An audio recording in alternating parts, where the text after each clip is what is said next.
Buffalo Bills need to add another offensive lineman in the draft? And with the addition of new offensive line coach Aaron Kromer, does this mean we'll see less of Air Allen in transition to a more balanced offensive attack in 22? Well, all this and so much more in episode 7 of Rated Rev, right here on the Buffalo Fanatics Network.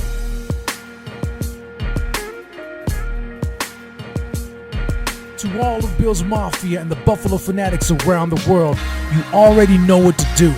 But in case you're not connected to the Buffalo Fanatics Network, do me this favor. Like, comment, and subscribe to the channel with bell notifications on so you can stay up to date with all things Buffalo Bills. Now let's dig in.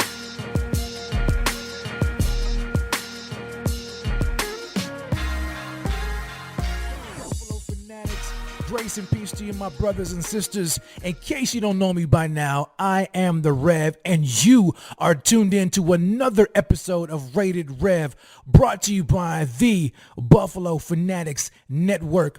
I pray you guys had a blessed Easter and Resurrection Sunday with your family and your loved ones, but I am excited, as always, to talk about the Buffalo Bills, and especially this episode as we dive into the offensive line just ahead of the NFL draft, which is a little under 2 weeks. So let's hit the ground running, shall we? Now, last year, the Buffalo Bills ended the season with the following starting offensive linemen. At left tackle, Deion Dawkins. At left guard, Ryan Bates. At center, Mitch Morse. Right guard, Darrell Williams, followed by the rookie at right tackle, Spencer Brown. Now, we all know that Ike Bucker sustained a season-ending Achilles injury that paved the way for Ryan Bates to assume the starting left guard spot. And the Buffalo Bills had former starting offensive guard John Feliciano, along with former third-round pick offensive guard Cody Ford, and rookie swing tackle Tommy Doyle as depth pieces along the offensive line. But at the conclusion of the season, Sean McDermott had to make some serious changes to the offensive coaching staff with Brian Daboll off to coach the New York Giants. And he started by promoting Ken Dorsey to be the new offensive coordinator for the Buffalo Bills. But he didn't stop there. No, he didn't stop there at all. He hired former Panthers offensive coordinator Joe Brady to be his new quarterbacks coach. But however, and this is what I want to pay attention to, one of the most important hires that McDermott made to his offensive staff this offseason was in bringing back Aaron Kromer to be his offensive line coach. A position, if you remember, that he once held before with the Buffalo Bills in 2015 and 2016 under, if I'm not mistaken, head coach Rex Ryan. So now, what makes that hire so important? Of all the hires that Sean McDermott made this offseason, one would think that it would be Ken Dorsey. But what makes Aaron Kromer so important? Well, if you remember, Sean McDermott told us in his combine presser that Aaron Kromer is known for doing something very special, and that is developing O-line talent. Now, he also said, along with General Manager Brandon Beane, that their priority this year and beyond is to protect Josh Allen, their $200 million investment and asset. And the additions to the offensive staff gave them the opportunity to, watch this, reset and rebrand themselves. So what does all this mean? Well, let's take a closer look into Aaron Kromer. Now, most recently, he was the Rams running game slash offensive, I'm not offensive coordinator, running game coordinator slash offensive line coach from 2017 to 2019. In 2017, the Rams ranked 8th in rushing with 5th in rushing touchdowns. 8th in rushing yards, 5th in rushing touchdowns. The following year, in 2018, they ranked 3rd in the league in rushing yards and 2nd in rushing touchdowns. But then in 2019, his final year with the Rams, they took a serious nosedive to 26th in rushing, but managed still to be ranked 4th in rushing touchdowns. Follow me, I'm going somewhere, Mafia. Follow me, I'm going somewhere. Now, during Kromer's first stint with the Buffalo Bills, let's keep on going back here. In 2015, the Bills were number 1 in rushing yards per game with 152 yards per game. Number 1 in total rushing yards with 2,432 yards for the season. And number 1 in rushing touchdowns with 19 rushing touchdowns on the season. But I'm not done. In 2016, Aaron Kromer followed up by leading the NFL in rushing yet again, this time with 164 rushing yards per game. They ranked number 1 in rushing yards per game with 164. They ranked number 1 in total rushing yards with an increase to 2,600 yards for the season. And they were number 1 in rushing touchdowns with a whopping 29 rushing touchdowns. Mafia fanatics, do you see the pattern here? From 2015 to 2018, Aaron Kromer's offensive lines have paved the way to top 10 rushing attacks, with 2019 being the aberration. Now, in addition to having top rushing attacks under his tutelage, Aaron Kromer also has had the privilege, listen at this, Mafia, also had the privilege of having not 1, but 2 top running backs in Todd Gurley with the Rams and yours truly, LaShawn Shady McCoy with the Buffalo Bills, running behind his league-leading offensive lineman. So this tells me, Mafia fanatics, this tells me something very, very important that we need to know about Aaron Kromer and the Buffalo Bills moving forward. This tells me that Kromer's specialty is in developing offensive line units that create league-leading rushing attacks. But Rev, this is a passing league. Follow me. I'm taking you somewhere. All right. So what can we expect to see in 2022 and beyond? Now, you're asking your boy Rev. Let me tell you what I expect to see. Not just my opinion, but this is based upon some patterns here that I'm outlining. I fully expect to see a far more potent rushing attack this year and going forward. You see, now I know this to be true because the Bills let Darrell Williams and John Feliciano walk. And they wasted absolutely no time whatsoever in making Pro Bowl left guard Roger Saffold a priority free agent signing, who, number 1, was coached by new O-line coach Aaron Kromer, and number 2 is known to be a mauler, a beast, a dog in the run game. Now, the Bills under BBB, Big Baller Beane, was able to re-sign Ryan Bates and Ike Bacher, extended Mitch Morse, and added center/guard Greg Mance, who was a 7-year vet who had 58 games under his belt. Listen at all this. So that leads me to the presumed starting offensive line right now as we speak, heading into the 22 season. At left tackle, Deion Dawkins. Left guard now, Roger Saffold. At center, Mitch Morse. Right guard, Ryan Bates. We know he's a jack of all trades. He can move all across the offensive line. And then at right tackle, the second year man, my dog, Spencer Brown.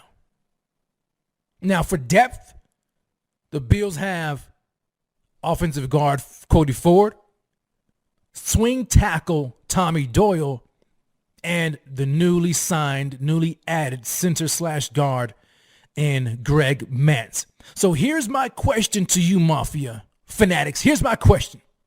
Is that enough? When we talk about the offensive line as it is currently constructed right now, from the presumed starting five to the depth position players, is that enough?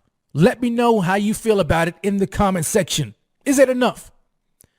Well, at first glance, I feel pretty confident in the presumed starting five offensive linemen.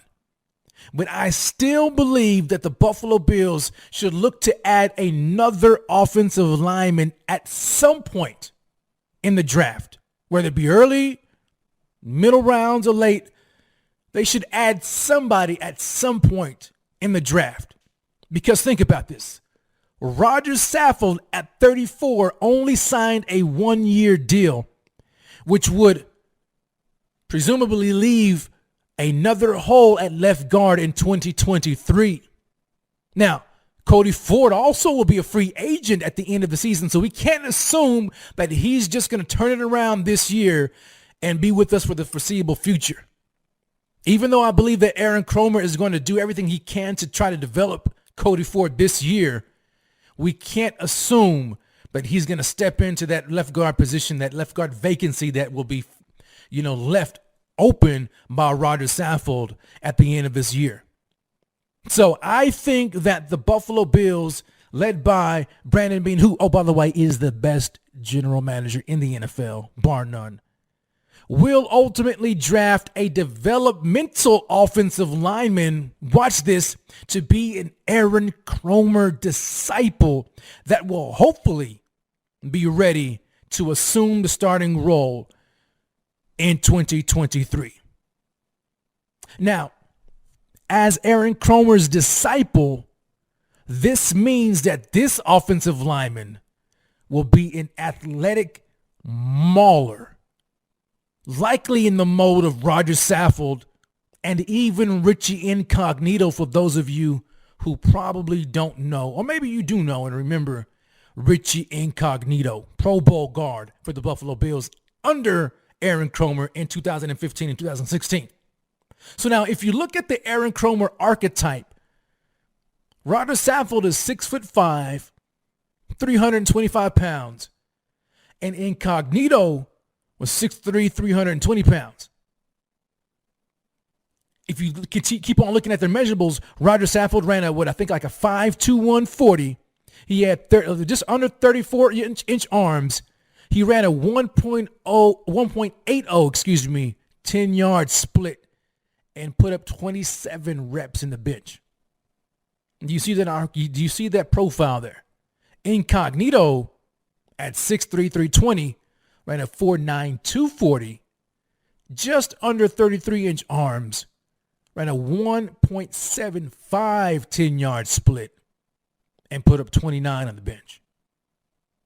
So we have an idea of kind of the archetype that Aaron Kromer is looking for. You say, wait, Aaron Kromer is not the general manager. Yes, of course, he is not the general manager, but you cannot think for 1 second that he will not have a huge voice and a lot of influence in who the Buffalo Bills decide to add to this offensive line. He already showed it by bringing in Roger Saffold. Had they not have had Aaron Kromer on the staff, Roger Saffold likely would not be a Buffalo Bill to this day. Do you see the influence he's had so far already on this staff and on who they bring? So don't think that he won't have any impact on who they may choose to add in the draft at offensive line. So now, with that being said and the archetype kind of in mind, let's take a look at some 2022 offensive line prospects that might fit that mold or that archetype that Aaron Cromer is looking for. Number one, we have Zion Johnson from Boston College, offensive guard. He is 6'3", 316 pounds, 34-inch arms, ran a 5.1840 and put up 32 reps on the bench press. Now, Zion Johnson is powerful. He's versatile. He can run that gap and even a zone scheme. And he even was used as a pulling guard at Boston College. Okay? So his size somewhat fits the archetype, but he's powerful, he's a mauler, and he's athletic. Keep that in mind. Number two, Darian Kennard from Kentucky. Darian Kennard from the University of Kentucky, offensive guard. Actually, he's an offensive tackle. He stands at 6'5", 324 pounds. He has 35-inch arms. Ran a 5'3", 140. Okay, put up 20 reps on the bench. But when you look at his scouting report and you watch him on tape, Kennard is powerful. He's athletic. He has a nasty demeanor to him. And he's had 39 starts at offensive tackle with potential guard flex. Okay, this guy is very athletic for a tackle, but he also has the ability to be moved inside to guard. But he has tons of experience. So we'll see if Darian Kennard is on their radar as well to make a transition inside to guard. And lastly, Kenyon Green. Kenyon Green, offensive guard from Texas A&M. 6'4", 325 pounds, 34-inch arms, ran a 5'2", 440, 20 in the bench. He's a mauler. He's a power gap player, according to PFN. But this guy is one of the top-ranked offensive guard prospects coming out in the NFL draft right now. So there are my three offensive line targets in the 2022 NFL draft who I personally think could develop under new offensive line coach Aaron Cromer: Kenyon Green, Zion Johnson, and Darian Kennard. If I were to have my guess, if I were to take a guess, I would guess and lean towards Zion Johnson. If he is there at 25 or anywhere close, we may see Brandon Beane electing to move up. But if he's there at 25, I think it would be very difficult for Brandon Beane to pass up on him because this guy fits the mold. Yeah, he's not 325 pounds, but he's still heavy enough, but the rest of his measurables fit. And he's powerful and extremely versatile with experience as a zone pulling guard, which is what the Buffalo Bills are going to be running this year under O-line coach Aaron Cromer. Now, in addition to all of this, we can't fail to talk about the fact that the Bills brass has also been very diligent in meeting with the top running back prospects as well. You see, you remember I said that Aaron Cromer, not only did he have a league-leading offensive line and rushing attack, but he also had the privilege of having two top running backs, and Todd Gurley and Shady McCoy. Now, see what happened? He added Roger Saffold, and now the Bills brass are looking at the top running back prospects in the NFL draft. And not just looking at them, they've met with them. And Breece Hall, Kenneth Walker, and Isaiah Spiller. All three of them have met with the Buffalo Bills. And these guys, according to certain mock drafts and all this other kind of stuff, these guys are ranked probably slotted within rounds 1 and 2. No later than round 2.